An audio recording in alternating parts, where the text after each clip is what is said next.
Bonjour à tous, bonjour à toutes, bienvenue pour cette nouvelle vidéo. Après l'île des chats, nous allons aller dans des contrées un petit peu plus lointaines dans la galaxie, sur une autre planète très exactement, puisque nous allons aller rencontrer les Xenos. Les Xenos, ce sont les nouveaux vilains, les nouveaux méchants, les zombies en gros, de Zombicide Invader. Zombicide Invader, on va essayer ça cette semaine. C'est vraiment une nouvelle version avec beaucoup de changements déjà, puisque ce ne sont plus des zombies, ce sont des extraterrestres, hein, les Xenos. Par contre, ce sont toujours les mêmes auteurs, c'est Raphaël Guiton, Jean-Baptiste Lulien et Nicolas Raoult. Voilà, c'est toujours édité chez Common, donc Cool Mini Hornet, pour 1 à 6 joueurs, 14 ans et plus, pour une durée d'environ 1 heure. En une heure, très franchement, non, c'est quand même plus long qu'une heure.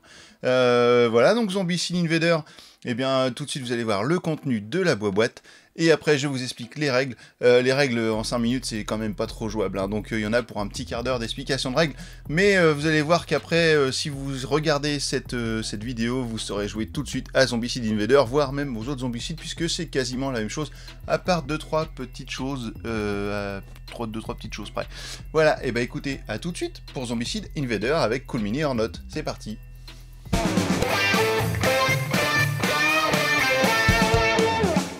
Dans une boîte de Zombicide Invader, vous allez trouver 9 tuiles recto verso qui vont vous permettre de composer les différents scénarios.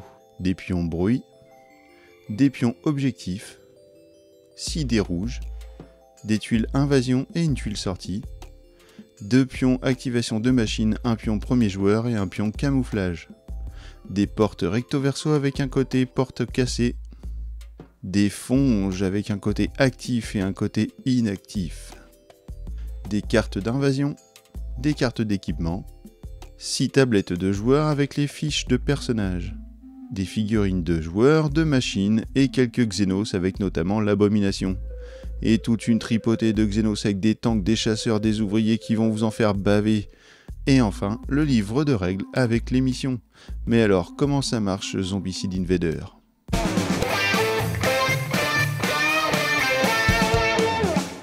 Voici une mise en place de Zombicide Invader. Donc ici nous avons la première mission, donc la mission 0 en fait du livre de mission, puisqu'il s'agit du tutoriel. Donc c'est avec cette mission que je vais vous expliquer le fonctionnement de Zombicide Invader. Donc ici nous avons les cartes d'équipement, ici les cartes d'invasion, les cartes d'oxygène, je vais vous expliquer après. Ici un stock de portes, les pions bruit comme dans tous les autres zombicides. Ici les pions d'activation pour les machines, donc les robots. Les 6 dés comme d'habitude. Ici nous avons les 3 personnages, donc normalement une mission de zombicide se joue avec 6 personnages. Là pour des raisons pratiques j'en ai pris que 3 pour que ce soit plus rapide et plus simple à expliquer. Donc de base dans cette mission nous avons 2 zones d'invasion hein, qui sont représentées par ces pions. Nous avons des Xenos, hein, que ce ne sont pas des zombies, ce sont des Xenos, donc des extraterrestres qui sont de base dès le début du scénario en place dans la base. Donc nous avons 2 ouvriers ici, un ouvrier plus un tank et un chasseur.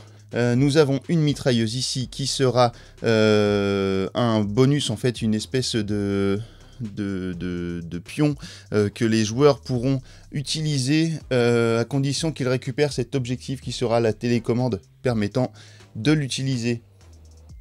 Nous avons ensuite le robot qui est ici, donc qui sera utilisé par Mitsuki grâce à son pouvoir Remote Control Bot. Donc elle aura à côté d'elle cette carte donnant les valeurs d'attaque du robot. Donc ici nous avons le symbole du corps à corps, ici nous avons le symbole de l'arme à distance. Lorsque vous utiliserez des armes comme par exemple cette matraque, vous voyez que la matraque a un symbole de corps à corps en bas. C'est-à-dire que le robot aura une attaque différente quand il est au corps à corps ou quand il est en attaque à distance. Au corps à corps, c'est-à-dire une attaque dans sa zone, dans la salle où il se trouve, vous pourrez faire une attaque avec 3 dés. Il faudra faire 4 ou plus sur vos résultats de dés. Et vous infligerez 2 dégâts aux Xenos grâce à cette attaque. Ici, en attaque à distance, vous pourrez tirer sur la case adjacente ou jusqu'à 3 cases. Attention, vous ne pouvez pas tirer à distance dans la case sur laquelle vous vous trouvez. Pour le tir à distance, nous utiliserons 5 dés. Il faudra faire 5 ou plus, donc les 5 et les 6 compteront comme des attaques réussies. Et chaque attaque réussie fera un dégât au Xenos. Si on prend une carte d'un SMG, vous voyez que donc c'est une carte pour une attaque à distance qui utilise des balles. Alors, juste une précision par rapport aux balles, les armes avec des balles ne peuvent être utilisées qu'à l'intérieur de la base. Voilà, donc toutes les zones intérieures, vous pouvez utiliser ces fameuses cartes avec des balles. Si vous attaquez à l'extérieur, il vous faudra alors, pour cela, une arme prototype. Donc une arme prototype avec une cellule d'énergie. Donc vous allez pouvoir tirer de une à une case, c'est-à-dire que vous ne pouvez tirer que dans la case adjacente à la vôtre. Vous allez utiliser 2 dés, il faudra faire 5 ou plus, et vous infligerez un dégât au Xenos. Alors Xenos ou tir allié, car effectivement, si par exemple je prends ce personnage qui doit tirer par exemple sur ses Xenos, s'il réussit ses tirs, très bien, les Xenos seront touchés, voire détruits. Par contre, tous les tirs ratés iront directement sur le tir ami, sur son ami. Grâce à cette icône, vous allez pouvoir utiliser pour le même personnage 2 armes identiques, c'est-à-dire une dans la main gauche, une dans la main droite. Et également, ces armes font du bruit. Donc lorsque vous allez tirer avec, par exemple, en étant ici, si vous tirez sur ces Xenos, lors de votre attaque, vous placerez un pion bruit sur cette case.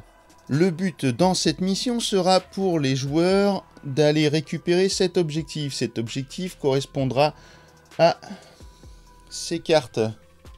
Ces cartes sont des armes prototypes. Enfin, c'est une arme prototype.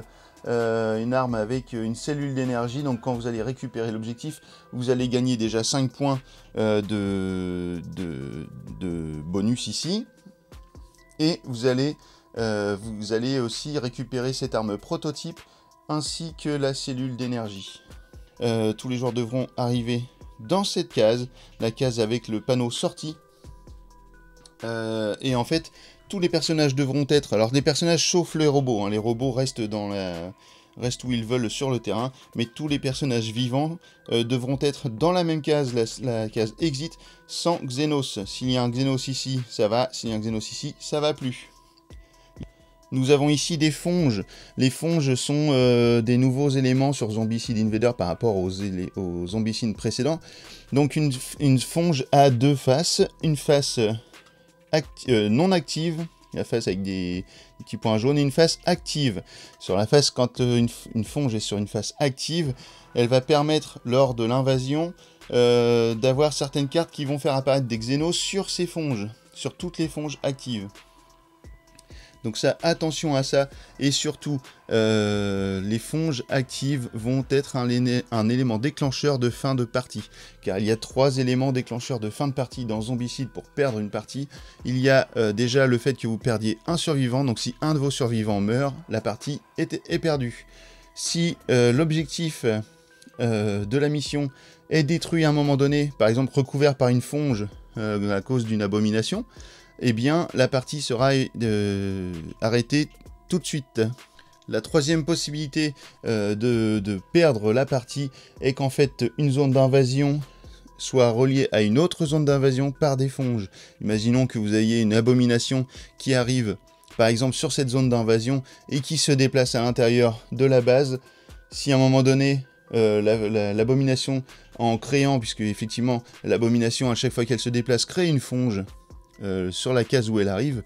Donc si elle arrive jusqu'ici, eh bien les 2 zones d'invasion seront reliées par des fonges actives et la partie sera donc perdue. Donc intéressons-nous désormais aux personnages. Donc chaque personnage aura une fiche qui sera dans une tablette personnelle. Cette tablette est composée de plusieurs emplacements. Vous avez la barre de points d'expérience ici. À chaque fois que vous allez tuer un Xenos, ouvrier, tank ou chasseur, vous allez gagner 1 point d'expérience. À chaque fois que vous allez tuer une abomination, vous allez gagner 5 points d'expérience. À chaque fois que vous allez révéler un objectif, vous allez gagner 5 points d'expérience. Ce qui fait que votre barre va augmenter petit à petit. Et ça aura plusieurs incidences. Non seulement vous allez gagner, par exemple en arrivant, dès que vous allez arriver dans la zone jaune, vous allez prendre un pion vert que vous allez placer ici. Donc, j'en ai pas sous la main tout de suite, mais c'est pas grave, je vais les récupérer. Donc vous aurez la possibilité de commander votre robot, mais en plus vous aurez une action supplémentaire. Au fur et à mesure, vous allez avoir de plus en plus d'actions possibles ou de spécificités. Votre personnage deviendra de plus en plus fort, mais par contre, attention, les Xenos, lors des phases d'invasion, seront de plus en plus balèzes et de plus en plus nombreux. Si on prend cette carte qui est une invasion de chasseurs, lorsque l'on est en zone bleue, on en a 4 qui arrivent. En zone jaune, 4. En zone orange, donc ici, 6. Et en zone rouge, vous en avez 8 d'un coup qui arrivent. Donc effectivement, votre personnage est plus fort, mais la partie sera d'autant plus difficile. Nous avons également une main gauche, une main droite. Vous allez pouvoir avoir 2 armes différentes ou 2 fois les mêmes armes à condition qu'il y ait cette petite icône sur la carte de l'arme. Nous avons aussi un élément de protection à installer sur le corps en fait du personnel en question à gauche et à droite. Et nous avons aussi un sac à dos. Dans ce sac à dos, vous allez pouvoir entasser des objets ou des armes que vous allez ramasser lors de vos fouilles. Et lors de vos actions possibles, vous allez pouvoir réorganiser ou échanger donc des pièces de votre sac à dos. C'est-à-dire qu'en réorganisant, vous allez pouvoir changer des armes, changer des parties de protection sur votre corps ou des objets spécifiques. Et vous allez pouvoir aussi échanger avec les copains des armes ou des objets, à condition qu'ils soient dans la même case que vous. Hein. Vous n'allez pas pouvoir le faire si par exemple vous avez un ami, si vous êtes là avec votre ami est là, c'est pas possible, il faut être dans la même case. Donc vous allez pouvoir lui donner quelque chose. Il n'est pas obligé de vous donner quelque chose en retour, mais c'est possible et lui pourra bénéficier donc d'une réorganisation de son sac à dos, enfin de sa tablette. Maintenant les Xenos, parlons un petit peu de ces personnages. Donc nous avons les ouvriers. Hop, on va essayer. Voilà, ça c'est un ouvrier. Il va avoir une action par tour. Il pourra faire un dégât lorsqu'il va vous attaquer. Il faudra faire un seul dégât également pour le détruire. Et il vous apportera un point d'XP. Vous avez les chasseurs. Les chasseurs qui sont en position un petit peu comme ça de course. Donc les chasseurs eux auront les mêmes capacités en gros que les ouvriers. Hein. Ils vous feront un dégât. Il faudra faire un dégât pour les tuer. Un point d'XP lorsque vous en tuez un. Mais par contre, eux auront 2 actions. Donc ce sont des personnages très rapides. Ils se déplacent vers vous de 2 cases. Ou peuvent faire 2 attaques simultanées. Enfin, pas simultanées, de suite. Nous avons ensuite les tanks. Les tanks, ce sont des plus grosses bestioles qui sont ici. Voilà. Donc les tanks n'ont qu'une action. Vous allez devoir les tuer avec une arme qui fait au moins minimum 2 dégâts. Ou alors faire un tir concentré. Donc on va en parler tout à l'heure. Et enfin vous aurez l'abomination qui est ici. Donc l'abomination se déplacera d'une case lors d'une action. Elle n'aura qu'une action possible à chaque fois. Par contre, l'abomination, à chaque fois qu'elle va se déplacer, comme je vous disais tout à l'heure, va créer des fonges au fur et à mesure de ses déplacements. Et il vous faudra une arme qui fasse 3 dégâts pour la détruire. Donc 3 dégâts, il n'y a que le lance-flamme. De mémoire, il n'y a que le lance-flamme dans ce jeu qui permet de détruire une abomination ou de rendre inactive une fonge. Voilà, vous allez pouvoir rendre inactive la fonge avec le lance-flamme, mais par contre le lance-flamme, si vous récupérez le lance-flamme lors de vos fouilles, vous ne pourrez pas l'utiliser directement. Il vous faudra une capsule de gaz pour le rendre actif, en fait, hein, une munition que vous allez charger dedans, qui sera une munition unique, et il vous en faudra une autre pour le réutiliser juste après. Ok, on a à peu près tout expliqué. Ces pions là, alors voilà, lorsque vous allez activer un bot, donc Mitsuki par exemple, si elle exploite le bot, imaginons que le bot soit ici, il est invisible. En gros, ça ressemble, on va dire que pour les Xenos, c'est une statue, un objet immobile. Ils vont passer à côté sans s'en occuper, sans le taper. Si on le rend à un moment donné actif lors d'un tour, on prendra ce pion, on le placera juste à côté. Et du coup, les Xenos le verront comme quelque chose de dangereux pour eux et iront le taper pour le détruire. Nous avons aussi également des ordres de priorité. Si, par exemple, vous êtes ici et que vous attaquez dans cette case, eh bien, ce sera le tank qui sera visé le premier. Par obligation, c'est comme ça, il y a des ordres de priorité. Le tank sera le premier à être touché ou l'abomination s'il y en a une. Et ensuite, ce sera l'ouvrier et enfin le runner. Je vous parlais tout à l'heure de tirs concentrés. En fait, le jeu les présente comme des attaques dirigées. Si par exemple je suis avec mon personnage ici, donc il a une arme de... il a cette arme qui fait un seul dégât, donc je dois lancer par exemple 2 dés pour attaquer le tank en premier, puisque dans l'ordre de priorité ce sera le tank. Si je fais un tir réussi avec 6 et 5, eh bien je peux diriger, alors il faudra le préciser à l'avance, hein, il faut le dire à l'avance, j'aurais pu diriger mon attaque sur le tank. Dans ce cas-là, mes deux attaques réussies se cumulent et je peux abattre ce tank. Nous allons parler désormais des lignes de vue.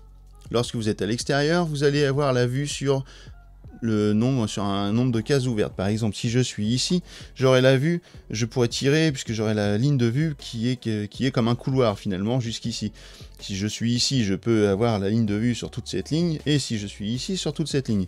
Lorsque je suis à l'intérieur, c'est totalement différent. J'ai la ligne de vue que sur une case adjacente. Je ne pourrai jamais avoir la ligne de vue sur 2 cases. Si je veux tirer sur quelqu'un, par exemple si je suis ici et que je veux tirer sur les Xenos, je ne vais pas pouvoir car ma ligne de vue s'arrête à une case adjacente. Il va falloir que je me déplace, et ici ce sera bon, je pourrai tirer sur les Xenos. Les fonges actives vont agir sur les parois des pièces dans lesquelles ils se trouvent. Vous voyez que les fonges se dépassent en fait des cases, donc en fait cela veut dire que du coup on crée comme un couloir en fait ici. C'est-à-dire que en fait de ma pièce ici, j'ai la ligne de vue sur cette pièce. Je pourrais, s'il y avait un Xenos ici, je pourrais le tuer grâce au fait que la fonge active me crée un couloir à cet endroit. Attention, une fonge active ne pourra jamais créer de brèche vers l'extérieur. S'il y avait une porte, comme ceci, je n'ai plus de ligne de vue sur cette case. Il va falloir que j'ouvre la porte afin d'avoir une ligne de vue. Maintenant, quelles sont les actions possibles pour des joueurs? Un joueur va pouvoir, lors de son tour, faire 3 actions. Pendant ces 3 actions, il pourra alors se déplacer. Donc le déplacement coûte une action par zone. Donc si je veux aller ici, je me déplace. Cela me fait une zone. Je vais pouvoir fouiller. Alors d'habitude, on peut fouiller à peu près n'importe où. Dans Zombicide Invader, c'est différent car vous avez 2 types de personnages. Vous avez les militaires et les civils. Les civils pourront faire un effet de fouille dans n'importe quelle case du jeu.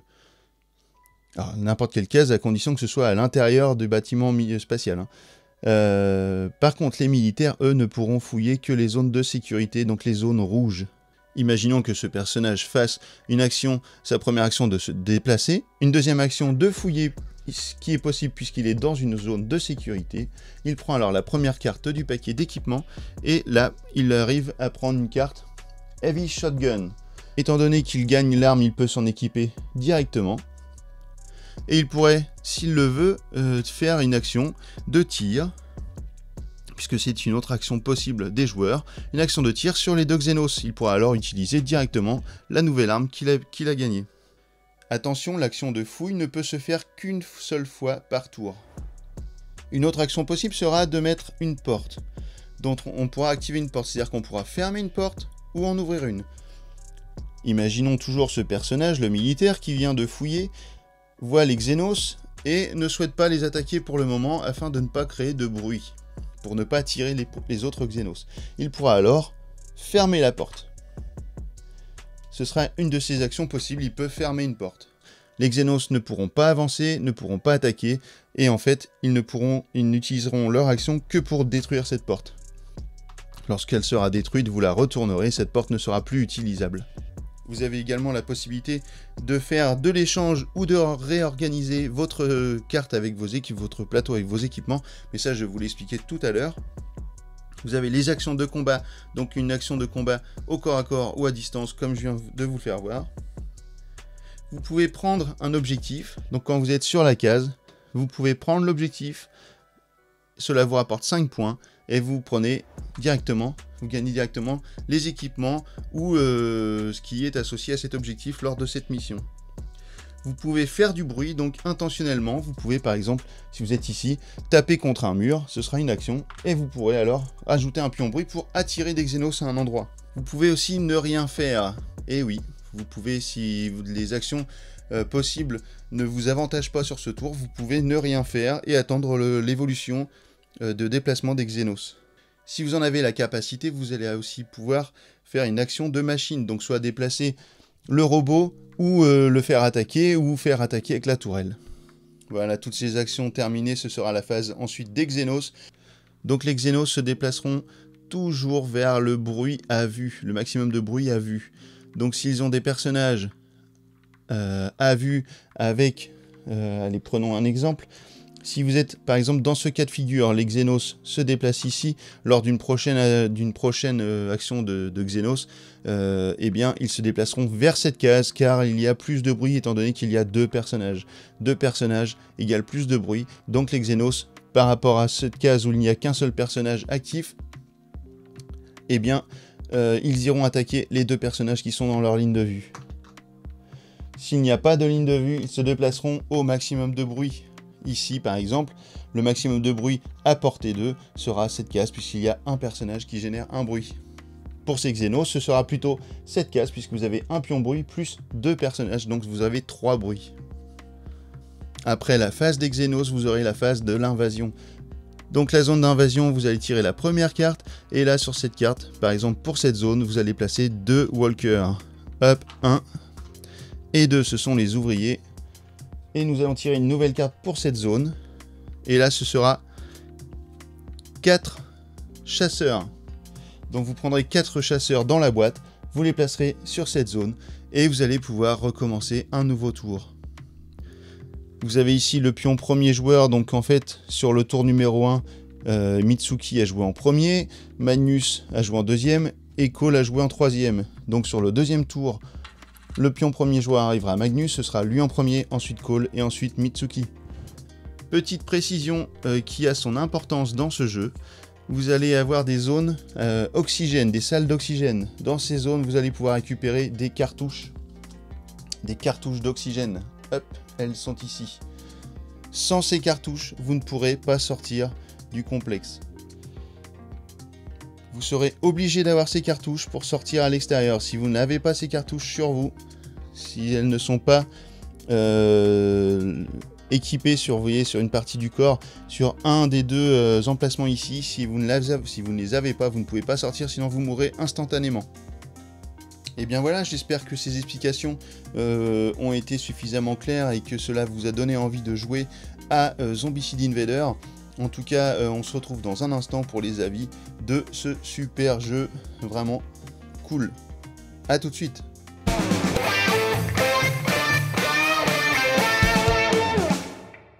Voilà, maintenant que vous savez à peu près tout sur Zombicide Invader, je vais vous donner mon avis. Alors en fait, Zombicide, j'ai déjà joué à beaucoup de Zombicide dans le passé, et notamment la grosse boîte du premier Zombicide qui est bien lourde, bien pleine, puisque j'ai Toxic City Mall dedans.